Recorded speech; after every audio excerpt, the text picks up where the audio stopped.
నేను ఒకటే ఆలోచిస్తున్నాను, మా ఆడబిడ్డలకి ఉచిత ప్రయాణ సౌకర్యం శ్రీశక్తి ద్వారా ఇస్తూనే ఆర్టీసీలో కూడా డబ్బులు సంపాదించే మార్గాలు ఆలోచిస్తున్నా.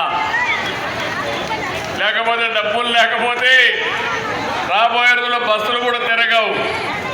అందుకనే మీరు ఒక్కసారి చూస్తే రాబోయే రోజుల్లో పార్సల్ సర్వీసులు కానీ ఇక్కడ బ్రహ్మాండమైన బిల్డింగ్లు ఉన్నాయి. ఈ బిల్డింగ్లన్నింటిలో కానీ కమర్షియలైజ్ చేసుకుంటే ఎక్కువ రెంట్లు వస్తాయి.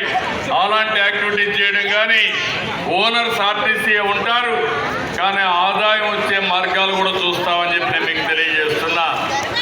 భవిష్యత్తులో నాకు ఒక కళ ఉంది, ఒక ఆశయం ఉంది. ఇప్పటి నుంచి ఏ బస్సు కొన్నా ఎలక్ట్రికల్ వెహికల్సే బస్సులే కొంటాం. ఆ బస్సులు కూడా ఏసీ బస్సులే కొంటామని మీ అందరికీ విజ్ఞప్తి చేస్తున్నా. ఒక రోజున ఈ బస్సులన్నీ ఏసీ బస్సులుగా మారితే దర్జాగా మా ఆడబిడ్డలు పబ్లిక్ ట్రాన్స్పోర్ట్లో ఎక్కడికి కావాలన్నా తిరిగే పరిస్థితి వస్తుందని చెప్పి కూడా నేను మీకు తెలియజేస్తున్నా. ఇక్కడికి వచ్చినప్పుడు నేను ఒకటే ఆటో డ్రైవర్లు కూడా విజ్ఞప్తి చేస్తున్నా, వాళ్ళ కష్టాలు కూడా ఉంటే నేను అన్ని ఆలోచిస్తున్నా. ఈ ప్రభుత్వం అందరి ప్రభుత్వం.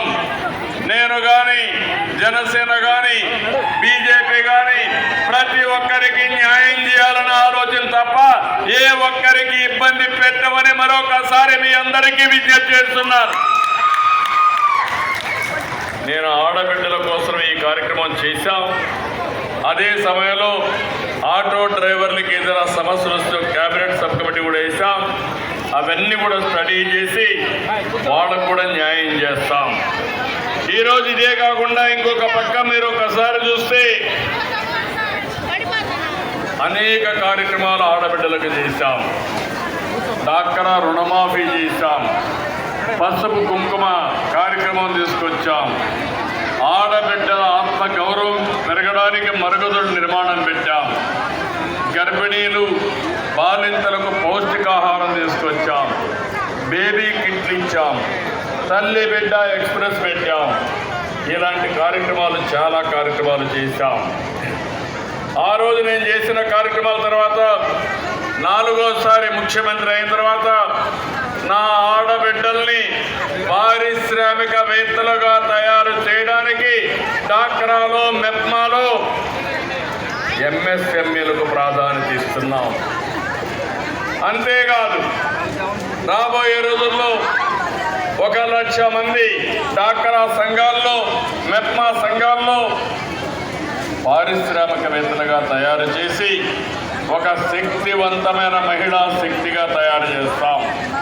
నేను ముందే మీకు చెప్పాను, ఒకప్పుడు రాష్ట్రంలో నేను కూడా చాలా బాధపడ్డాను. ఒక పక్క గంజాయి, ఒక పక్క డ్రగ్లు. దీంతో ఎవడైనా డ్రగ్ తీసుకున్న వాడికి, గంజాయి తాగిన వాడికి తల్లి భార్యకు వ్యత్యాసం తెలియదు. అలాంటి అగత్యాలు చూశాం. ఈరోజు ఈగలనే వ్యవస్థను పెట్టి రాష్ట్రంలో గంజాయిని వీలైనంత వరకు నిర్మూలించాం. ఒకటే హామీ ఇస్తున్నా, ఎవడైనా సరే గంజాయి అమ్మినా డ్రగ్స్ అమ్మినా అదే చివరి రోజు వారికి మరొక్కసారి హెచ్చరిస్తున్నా. మా ఆడబిడ్డలందరికీ హామీ ఇస్తున్నా, ఎవరైనా మీ జోలుకు వస్తే నేను అందులో బాధితుడిని. ఆడబిడ్డలు అవమానం చేసినప్పుడు ఇంట్లో వాళ్ళు ఏ విధంగా బాధపడతారో చూశా.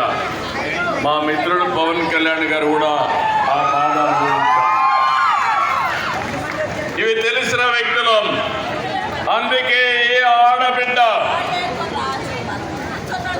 క్యారెక్టర్ అసాసినేషన్ కింద అవమానం చేసే పరిస్థితి ఎవడొచ్చినా సోషల్ మీడియాలో కానీ ఎక్కడ చేసినా వదిలిపెట్టనని మరొక్కసారి హెచ్చరిస్తున్నా. నేను అడుగుతున్నా ఈ కొండే మిమ్మల్ని అందరినీ, ముందుకి ఇప్పటికీ పరిస్థితులు మారాయా లేదా అని అడుగుతున్నా. మారాయంటే చేతుల పైకి చెప్పండి, మారాయా లేదా? మీలో ధైర్యం వచ్చిందా లేదా? అందుకే వాళ్ళు ఒకటేసారి హెచ్చరిస్తున్నా, తమాషా అనుకోవద్దండి. ఇక్కడ ఎన్డీఏ ప్రభుత్వం ఉంది, తెలుగుదేశం, జనసేన, బీజేపీ కలిసి ఉన్నాం.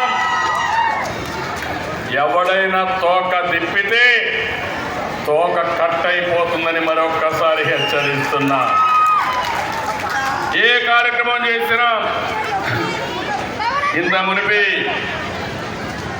లోకేష్ గారు కూడా ఒకటి రెండు విషయాలు చెప్పారు. తప్పకుండా అవన్నీ కూడా ఎగ్జామిన్ చేస్తాం. ఎగ్జామిన్ చేసి ఆడబిడ్డల భద్రతకు ఏదైనా సమస్య